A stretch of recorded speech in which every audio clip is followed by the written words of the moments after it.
Beroperasinya Pusat Logistik Berikat BLB PT Perta Arun Gas dan juga dimulainya bisnis kargo LNG Hub di kawasan ekonomi khusus Arun Lok Semawe diyakini mampu dapat memicu dan juga membangkitkan kembali denyut ekonomi di wilayah Lok Semawe dan Aceh Utara. Optimisme tersebut disampaikan oleh Pelaksana Tugas Gubernur Aceh Nova Iriansyah kepada awak media usai meresmikan beroperasinya Pusat Logistik Berikat BLB PT Perta Arun Gas dan juga kargo pertama LNG Hub di Pelabuhan Komplek Kawasan Ekonomi Khusus Arun Lok Semawe.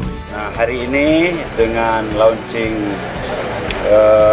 PLB ini kita harapkan vitalitas itu akan kembali perlahan-lahan dan yang diharapkan oleh pemerintah Aceh, pemerintah Kabupaten Aceh Utara dan pemerintah Kota Lok Semawe adalah multiplier efek dari berkembangnya lagi bisnis yang kita mulai hari ini. Multiplier efek itu tentu dampaknya nanti akan dirasakan langsung oleh masyarakat terkait dengan logistik pendukung, tenaga kerja, kemudian adanya interaksi dengan dunia internasional. Kemudian yang tidak kalah penting adalah persepsi bahwa bisnis di Aceh sudah menggeliat lagi, sudah kondusif. Itu yang kita harap bisa menjadi keuntungan kita di Aceh. PLT Gubernur menambahkan berkembangnya bisnis cake Arun Lok Semawe diharapkan dapat memberi efek ganda kepada masyarakat di sekitar cake maupun di Aceh secara lebih umum.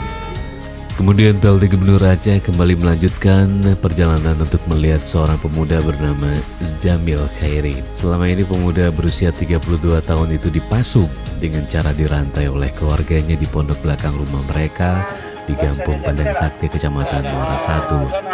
Jamil Khairi merupakan anak dari pasangan Muhammad Nur Khadijah dan Jamil didiagnosa mengidap schizophrenia atau gangguan yang mempengaruhi kemampuan seseorang untuk berpikir, merasakan dan juga berperilaku dengan baik. Aceh Bebas Pasung adalah salah satu program yang diusung oleh pemerintah Aceh periode 2017-2022. Setelah pasung yang melenggu kakinya dilepas, Jamil Khairi akan dirujuk ke Rumah Sakit Jiwa Banda Aceh untuk menjalani perawatan lebih lanjut. Dan rangkaian kunjungan kerja pelaksana tugas Gubernur Aceh Nova Iriansyah yang telah dimulai sejak tanggal 30 Maret yang lalu diakhiri dengan peresmian Menasah Mukokutang yang berada di Kampung Mukokutang, Kecamatan Bandar 2, Selasa 2 April 2019. Prosesi peresmian Menasah Mukokutang ditandai dengan penandatanganan prestasi dan juga pengguntingan pita oleh PLT Gubernur Aceh, didampingi Bupati dan juga Wakil Bupati Pidijaya, Camat Bandar 2 dan Kecik Mukokutang. Sebagaimana diketahui saat bencana gempa Pidijaya terjadi 7 Desember 2016 yang silam, Menasah Mukokutang rubuh dan menasah ini akhirnya dibangun kembali pada bulan Mei 2017 yang lalu dengan menggunakan dana yang bersumber dari Pemkab Pijai dan sumbangan dari para aparatur sipil negara di lingkup pemerintah Aceh serta dukungan dari para dermawan lainnya.